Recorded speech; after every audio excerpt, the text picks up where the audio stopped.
Tonight, I'm going to take you into the darkest corners of the internet, where ordinary people share experiences so disturbing, so horrifying, that you'll question what's real. These are true Reddit stories, and what you're about to hear might keep you up at night. I spent 5 years systematically destroying the life of the man who ruined my sister's marriage, and now he's dead because of me. I don't regret it. Throwaway for obvious reasons. It's 1:45 a.m. on January 8th, 2026, and I'm holed up in a cabin in the Adirondacks with a burner phone and a bottle of scotch that's almost gone. Snow's piling up outside, and every time the wind howls, I jump thinking it's the cops finally catching up. This confession is my insurance policy. If they find me, at least the world knows why I did it. If you're sensitive to stories about obsession, betrayal, and cold-blooded revenge, stop reading now. This isn't a feel-good tale. It's a nightmare I built with my own hands, and it's long because every detail matters. I need you to understand how it started, how it escalated, and why I couldn't stop until he was broken beyond repair. It all began in 2021. My little sister, Anna, was 28, freshly married to her high school sweetheart, Greg. They were the perfect couple. House in the suburbs, good jobs, her in marketing, him in tech sales. Talking about kids, I was the protective big brother, 32 at the time, divorced myself, but always there for her.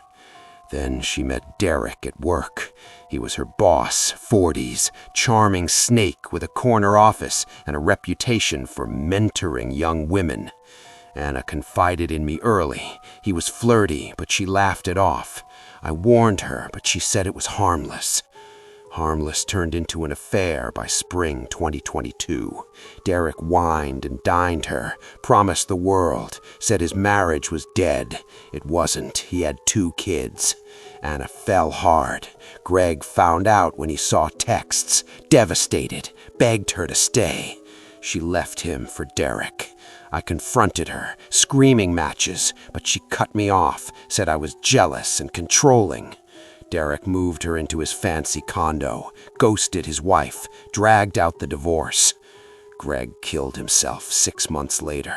Overdose on pills, note saying he couldn't live without her. That's when my rage ignited. Derek destroyed 2 lives, Greg's and Anna's. She'd regret it later. I vowed he'd pay. Not quick, slow, insane. Make him suffer like Greg did. Phase 1, research. I quit my job as a mechanic, cashed savings, moved to a cheap apartment near their civvy, created fake profiles, hacked public records, easy with dark web tutorials from 2023 data breaches. Learned everything. Derek's routines, bank accounts, ex-wife's custody battle, his gambling habit, online poker, lost thousands weekly, his kids' school, his mistresses, plural. He cheated on Anna, too. Started small. Anonymous tips to his HR about inappropriate relationships. He got a warning, no big deal. Escalated. Deep fakes of him harassing women, posted on company Slack, hacked via phishing email. Investigation, he was suspended. Anna defended him, said it was rivals. I smiled inside. Phase 2, financial ruin. Used his gambling addiction. Created bots to play against him on sites, bleeding him dry. Lost $50K in months. Forged docs to open credit lines in his name, maxed them on stupid shit like luxury watches shipped to burners. IRS tip about undeclared income from fake side gigs I planted. Audit hit hard. Fines, liens on the condo. He sold it at a loss, moved to a crappy rental. Anna stuck by him, but fights started. She messaged me once, crying, but I ignored. Revenge first. Criminal ramp-up. Phase 3.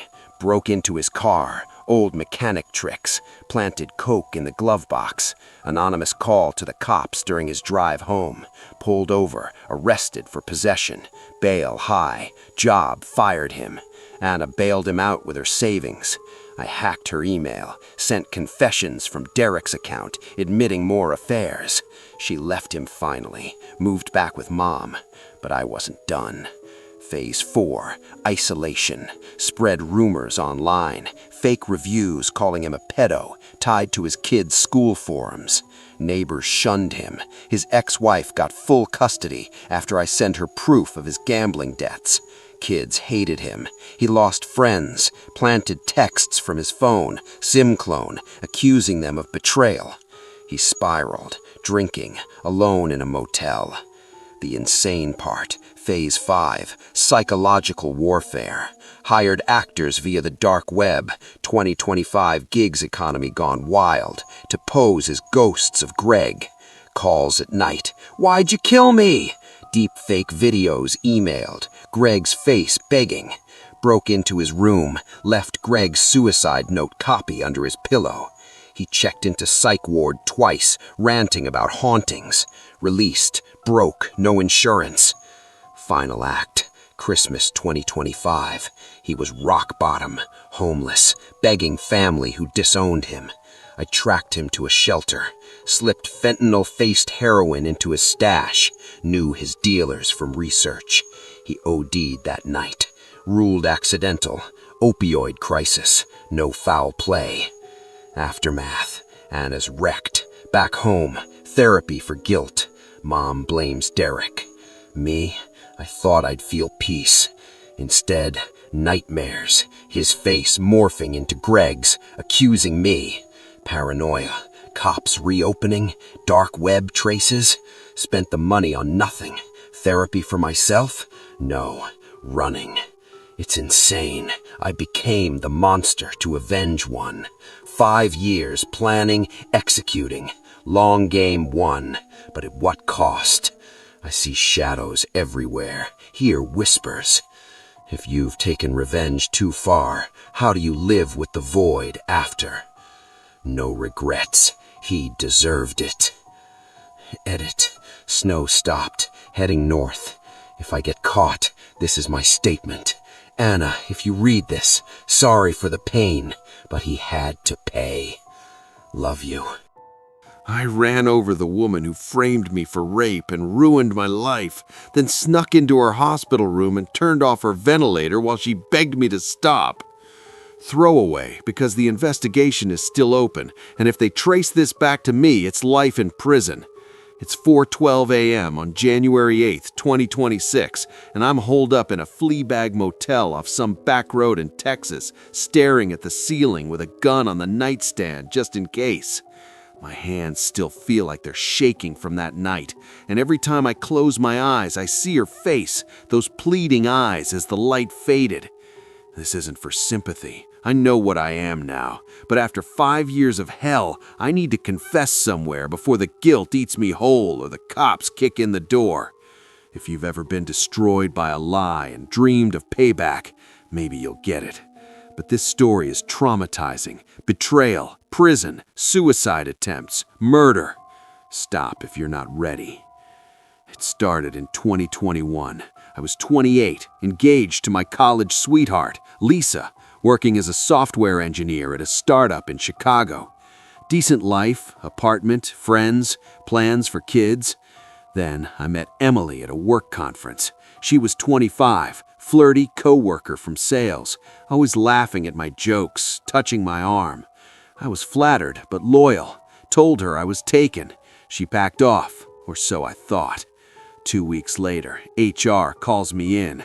Emily filed a report, said I got her drunk at the conference bar, took her to my room, forced myself on her, had bruises and a torn dress as proof. I was stunned, never happened. We had one drink in a group. I went to bed alone. But her story was detailed. Texts I sent, faked screenshots, witnesses who saw us leave together, her friends lying. Police arrested me that day. Bail high, job fired me on the spot. Trial was a nightmare. Media frenzy. Tech bro rapist. Lisa left me. Said she couldn't risk it being true. Friends ghosted me. Family spent savings on my lawyer. Emily testified, sobbing. Perfect victim. Jury bought it. Convicted of sexual assault. Sentenced to 8 years. Served 3 before parole in 2024. Good behavior. Overcrowding. Prison broke me. Beatings the first month. Labeled sex offender. Suicide watch twice after attempts. Therapy inside said I had PTSD. Released to a halfway house. Registered offender. No job. Background checks flagged. Lived on welfare. Panhandling sometimes. Family distanced. Too ashamed. Lisa married someone else. Had a kid. I stalked her socials obsessively. Hating myself. 2025, pieced truth together, hired cheap PI with parole savings. Emily's motive, jealousy. She'd crushed on me. I rejected her, faked it for revenge, got promotion after trauma leave. PI found her exes, similar stories, but she always won. One guy killed himself after accusations. She was a serial liar, destroying men for power. Rage consumed me. Moved states, fake ID from dark web contacts, prison connections. Got CDL, drove trucks cross-country. Planned for months. Tracked her routine via hacked cams. 2025 security flaws easy. She was thriving, married rich, new house, kid on the way. Revenge night, November 2025. She was jogging alone at dusk, same park every evening. I waited in the rented semi, stolen plates, timed it perfect, accelerated as she crossed the access road. Impact was sickening. Thud, roll under wheels. Stopped, pretended panic, called 911 anonymous from burner. She survived, barely. Spinal damage, coma, ventilator dependent, hospitalized in the ICU. I couldn't let her live, not after what she stole. My life, my freedom, my soul. Visited as a distant cousin 2 weeks later. Forged visitor pass. Dark web again. Night shift. Snuck in during changeover. Room dim. Machines beeping. She was awake. Paralyzed from neck down. Eyes tracking me. Recognized me instantly. Terror in her gaze. I whispered, "You remember me. You destroyed everything. Now it's your turn." She mouthed, "Please," tears streaming. I unplugged the ventilator alarm first, knew how from prison med stories, then the tube, watched her gasp, turn blue, monitors flatlining. Nurses rushed in, I slipped out in the chaos. She coded, didn't make it. Ruled equipment failure, old hospital gear, budget cuts from 2025 reforms. Aftermath, free at first, but trauma hits hard. Nightmares of her eyes, Greg's ghost blaming me, drinking non-stop, job lost again, paranoia I'm being watched, family thinks I'm spiraling from prison PTSD. Anna, wait, no, my sister's name in the story? Wrong. Lisa remarried, happy. I stalk from afar, hating her for believing Emily. Insane part, got a package last month, no sender. Inside, Emily's necklace from trial, blood-stained. Note, she screamed your name before the end. Who sent it? Her husband? Cops? Or my imagination? And ruined. Revenge didn't fix me. It hollowed me out. Traumatized forever. If you've crossed that line for payback, was it worth it? Mine wasn't. Edit. Sirens outside. Maybe nothing.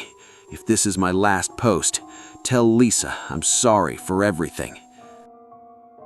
I poisoned my brother's best friend over the course of 6 months, and my brother still has no idea it was me or why I did it.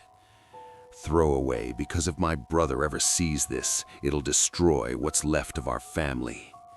It's late, January 2026, and I'm sitting in the dark in my apartment with the lights off, listening to sirens in the distance that I keep convincing myself aren't coming for me. I've carried this for almost a year now, and it's eating me alive. I need to get it out before I crack completely. If you have a sibling you'd do anything for, maybe you'll understand. If not, you'll probably just think I'm a monster. I already know I am. My brother, Ethan, is 2 years older than me, 32 now. We grew up close, just the two of us after Dad left, and Mom worked double shifts. He was the golden one, popular, athletic, everyone's favorite. I was the quiet kid in his shadow, but he protected me. When bullies picked on me in middle school, Ethan beat the shit out of them. When I got into drugs in high school, he dragged me to rehab himself. He was my hero.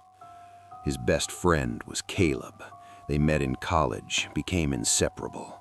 Caleb moved in with us for a while after graduation. Couch surfing turned into years.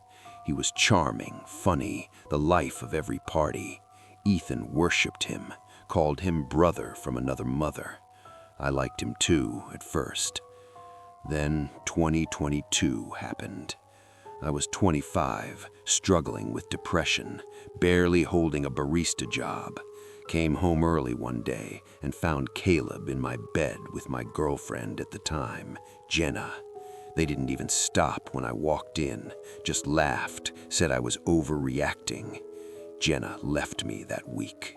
Caleb acted like nothing happened, kept hanging around like always. But that wasn't the worst part. A month later, I overdosed. Bad batch of pills. Ethan found me, saved my life. Narcan, CPR, the whole thing. In the hospital, I confessed everything. The drugs, the relapse, how alone I felt. Ethan was there every day, holding my hand, promising we'd get through it together. Caleb visited once, sat by my bed, smirked, and whispered when Ethan stepped out, "You're weak, man, always have been. Ethan deserves better friends than a junkie loser like you." I never told Ethan, didn't want to break his heart. But something snapped in me that day. Caleb wasn't just a cheater. He saw me at my lowest and kicked me harder. He kept living in our house, drinking our beer, borrowing Ethan's truck, acting like the third brother. Ethan defended him every time I tried to bring up how he treated me. Caleb's family, he's going through stuff too. I got clean after that OD, therapy, meetings, the works. Ethan was proud. Caleb mocked me behind my back, called me Saint Sobriety to our friends. The hate grew quiet and cold. By early 2025, I had a plan. Caleb was a creature of habit.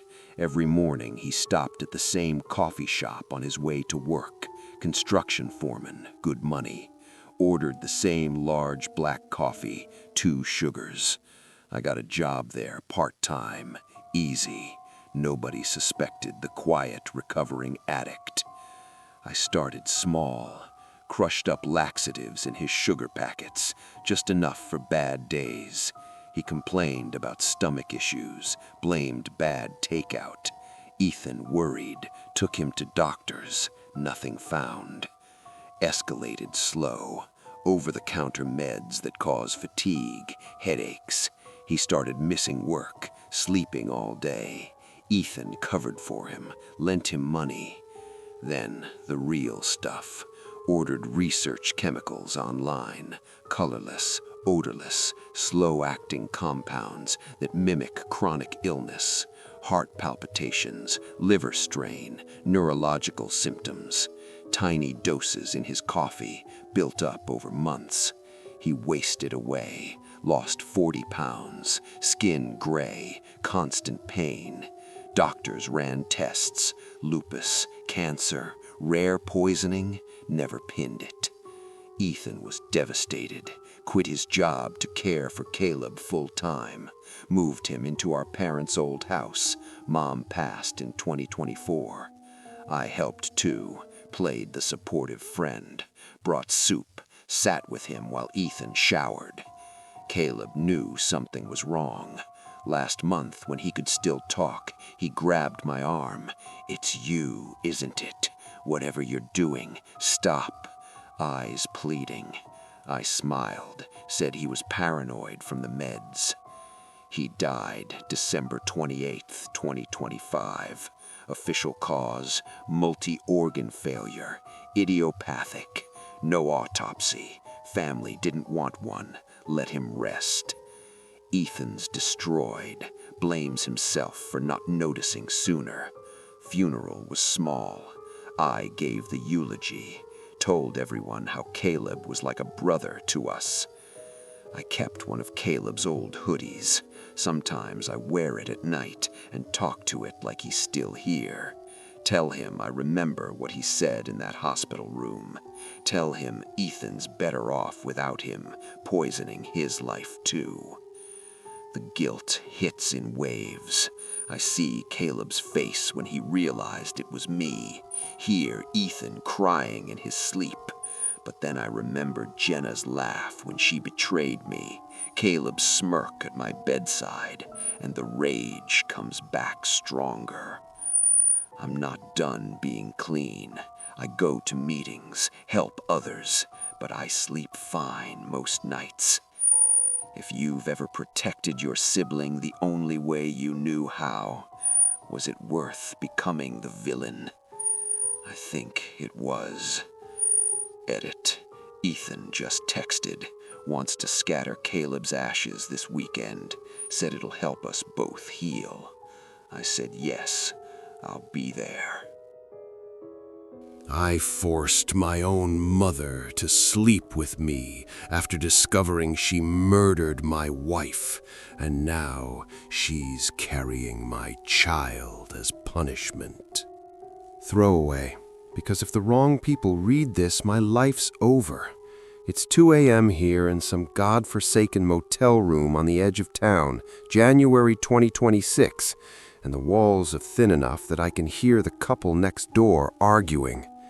My hands are still bruised from last week, and every time I look in the mirror, I see her eyes, my mother's, staring back, begging.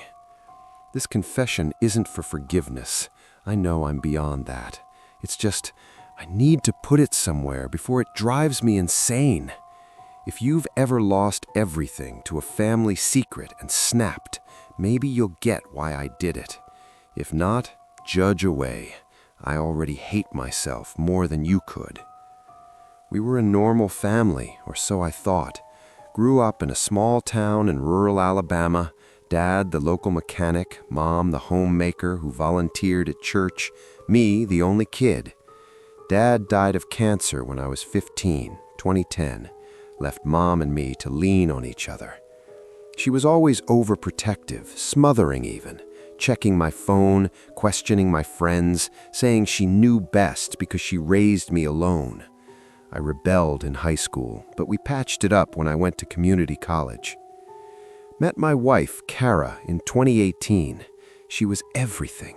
Kind, funny, the light that pulled me out of the dark after Dad. Mom hated her from day one, called her trashy behind her back, said she wasn't good enough for our family. Kara tried, baked pies for Mom, invited her to holidays. Mom smiled to her face, poisoned me with whispers. She's using you. She'll leave like your dad did. I defended Kara, married her in 2020 anyway. Mom boycotted the wedding. Life was good at first. Kara and I bought a small house, talked about kids. Mom visited less, but when she did, tension simmered. Kara got pregnant in 2023, twins on the way. Mom acted excited, but her eyes were cold. Then the miscarriage happened in the second trimester. Doctors said complications, maybe genetic.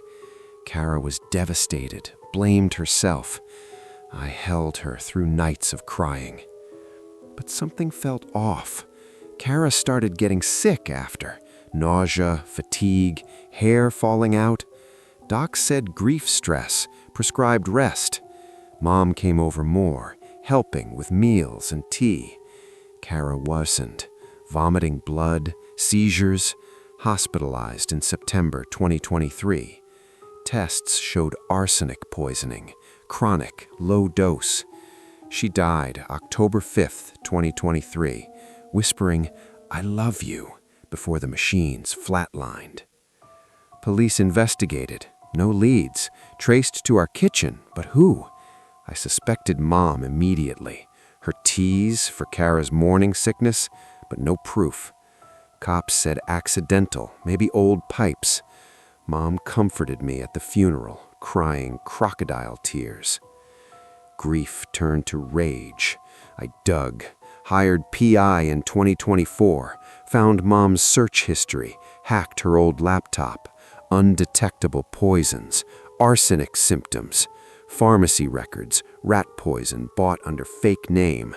Motive? Her diary hidden in the attic. Pages ranting about Kara stealing me, ruining the bloodline. She wanted me close forever. No wife, no kids but hers. Psychotic jealousy. Saw Kara as a threat to her ownership. Confronted her Christmas 2024. She denied at first, then broke sobbing. "She was taking you away. I did it for us." Said Dad left because she helped his illness along too. Poisoned him slow for insurance. Family tradition? No, her madness. I snapped, grabbed her throat, screamed she'd pay. But death too easy. Wanted her to suffer like Kara. Lose everything, live in hell. Locked her in the basement that night, chained to the bedpost, old irons from Dad's shop. Told everyone she went traveling to grieve. Forged postcards, emails. She begged, cried, said she loved me. I fed her scraps, kept her weak. The forcing started New Year's Eve. Drunk on rage and whiskey, I went down there.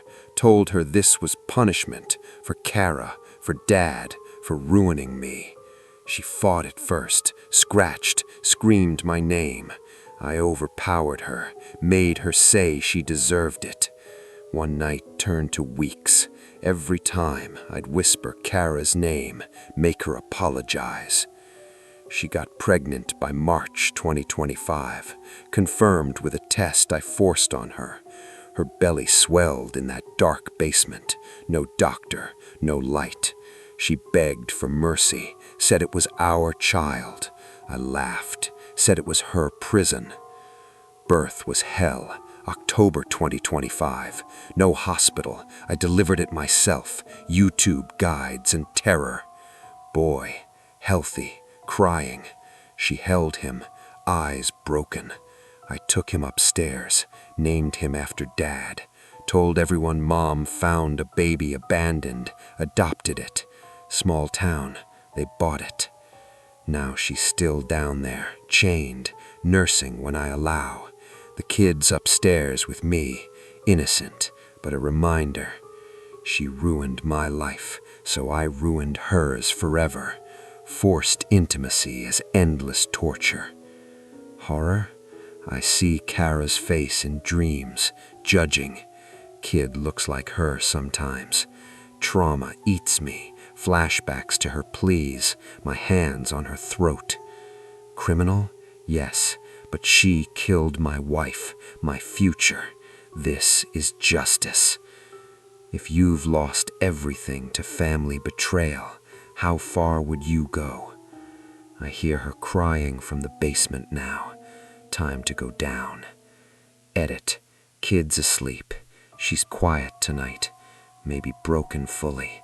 Thanks for reading. Makes me feel less alone in hell. I'm writing this from inside a locked psych ward on a smuggled burner phone, and if they find it, I'm fucked. But I need someone to know why I finally snapped and ruined the guy who bullied me all through high school. Throwaway, obviously. They took my real phone when they admitted me 3 weeks ago, but one of the night orderlies sells burners for cash. I'm in the secure unit at Ridgeview Behavioral Health in Ohio. Padded walls, 15-minute checks, group therapy twice a day. They have me on heavy meds for psychotic break with homicidal ideation. I'm not fighting the diagnosis anymore. I earned it. This all goes back to high school, 2009 to 2013, small town outside Cleveland. His name was Connor Walsh, star quarterback, rich parents, the kind of guy teachers let slide and girls fought over. I was the opposite, skinny, awkward, wore thrift store clothes because mom was raising 3 kids on a waitress salary after dad bailed. Connor made it his mission to make my life hell. It started freshman year, shoving me into lockers, dumping food on me in the cafeteria, calling me trash boy in front of everyone. Got worse when I started getting good grades. He and his friends stole my homework, ripped up my projects, spread rumors I was gay. I wasn't out yet, but it still hurt. Senior year, he escalated, cornered me in the parking lot after a game, beat me bad enough I pissed blood for a week, broke 2 ribs, told the principal I fell downstairs. No one believed me. Mom couldn't afford a lawyer, school swept it under the rug. I graduated, got out, went to community college, then state school on scholarships, became a network admin, decent job, married a great woman, had a son in 2020. Thought I'd left Connor behind. Then 2024 rolled around. I'm scrolling Facebook one night and see him, living 2 towns over, married, 2 kids, real estate agent with a big smile and that same smug face. Posts about coaching youth football, church picnics, blessed life. Something snapped. All the rage I'd buried for 15 years came roaring back. I started small, created fake profiles, messaged his wife pretending to be an old fling, sent screenshots of made-up texts. She confronted him, big fight. He denied, but seed planted. Escalated. Hacked his work email. Easy. People still use weak passwords. Sent racist, sexist messages to clients from his account. His listings tanked. Complaints poured in. License suspended pending investigation. Financial hits next. Got his credit card info from a data breach dump. Ordered thousands in stupid shit shipped to his address. Sex toys, Nazi memorabilia, kiddie pool full of lube. Neighbors saw, talked. His wife left with the kids, took him to the cleaners in the divorce. Criminal stuff. Anonymous tips to his new employer about embezzlement. Planted fake evidence in shared drives. Fired again. IRS audit triggered by forged 1099s I submitted online. Owes tens of thousands now. The final straw for him. I deep-faked videos, him drunk, ranting slurs, hitting his kids, posted on local Facebook groups. Town turned on him overnight. Lost friends, family disowned him, kids won't speak to him. He tried suicide last year. Pills, survived, but sectioned for a month. I watched it all from afar, feeding the fire every time he tried to rebuild. Then, December 2025, he figured it out. Somehow traced an old email, showed up at my house drunk, screaming he knew it was me. My wife and son were home. He swung at me, I fought back, broke his nose. Cops came, both arrested, but he dropped charges if I did. My wife was terrified, took our son to her parents, said she couldn't live with the hate in me anymore. I lost everything in weeks. Job found out about the arrest, fired me. Wife filed for divorce, full custody. I spiraled. Drinking, pills, ended up trying to hang myself in the garage January 2nd. Neighbor found me, cut me down.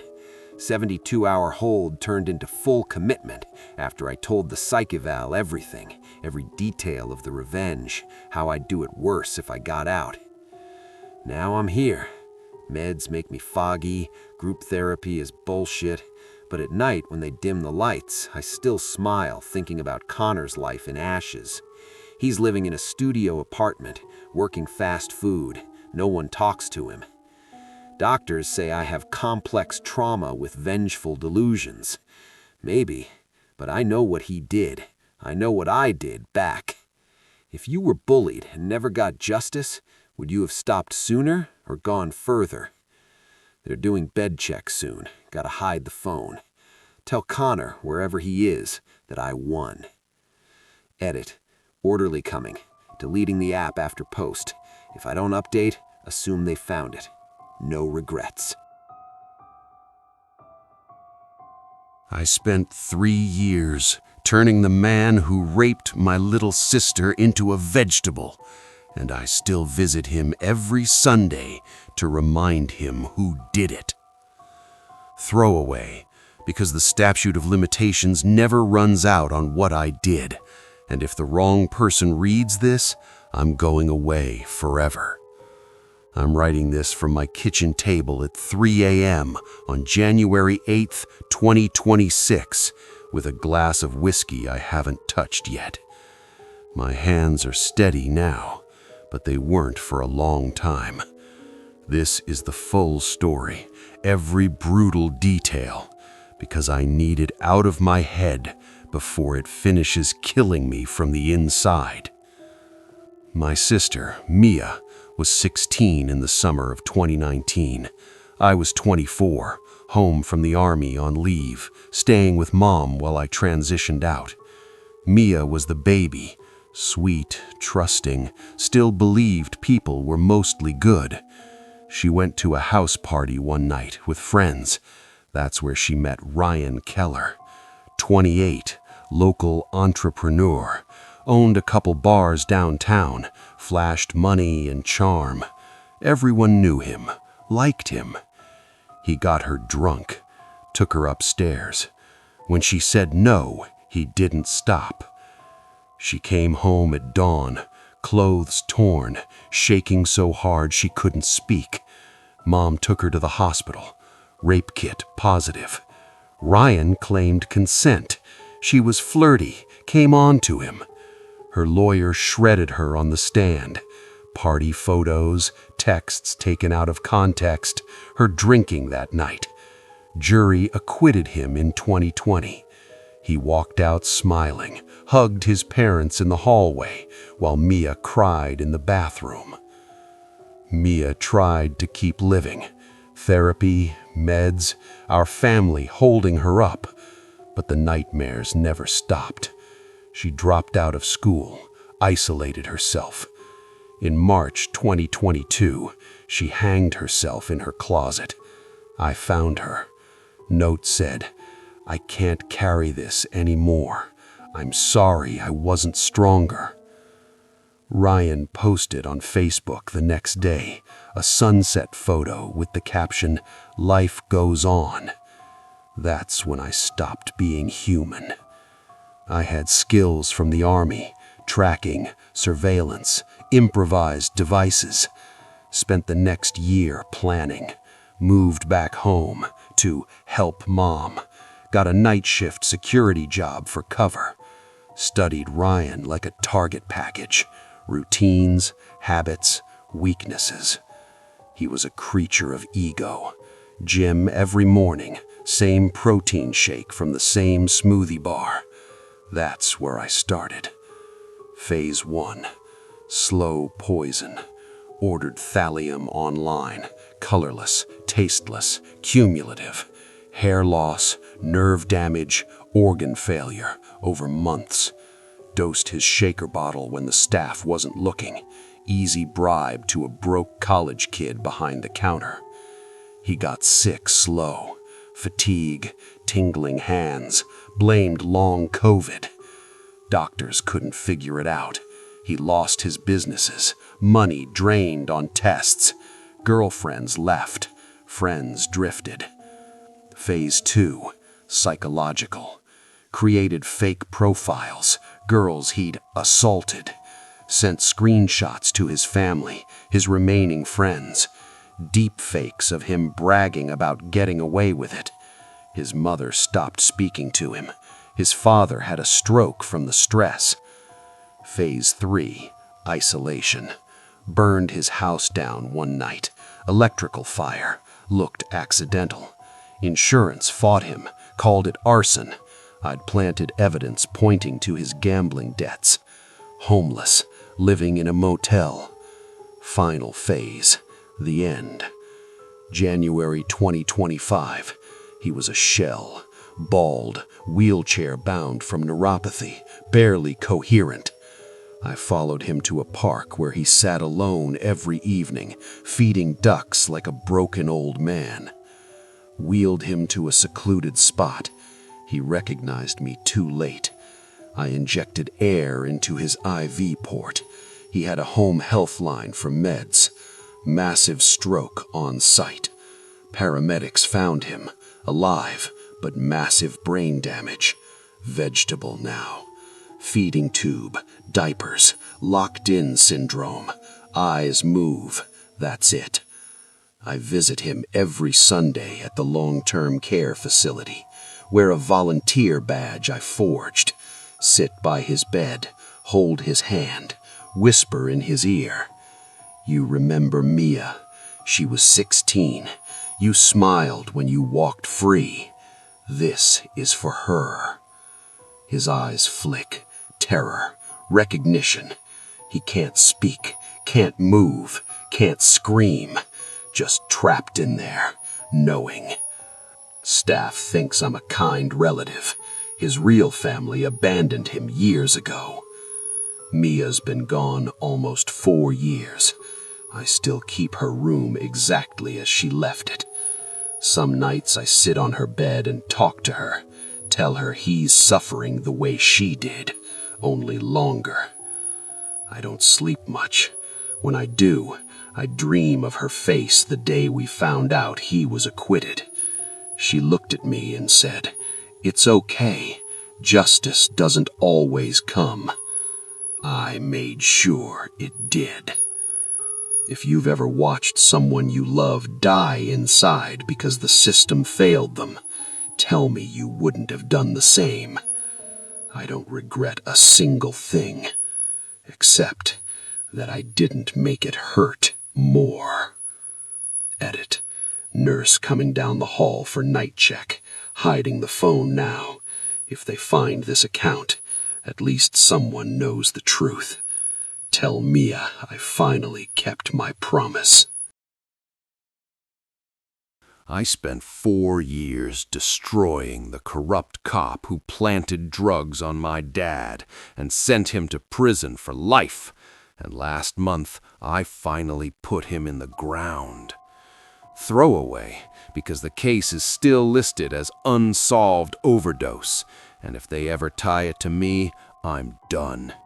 It's 3:17 a.m., January 8th, 2026, and I'm in a cheap Airbnb in a city I won't name. Burner laptop, VPN on, cash only. I haven't slept through the night since it happened. This is the full confession, every calculated step, because carrying it alone is killing me slower than the law ever could. If you've ever watched a good man rot in a cage because of a dirty badge, maybe you'll understand why I became what I did. My dad, Michael Reyes, was a small-time auto shop owner in a mid-sized Texas town.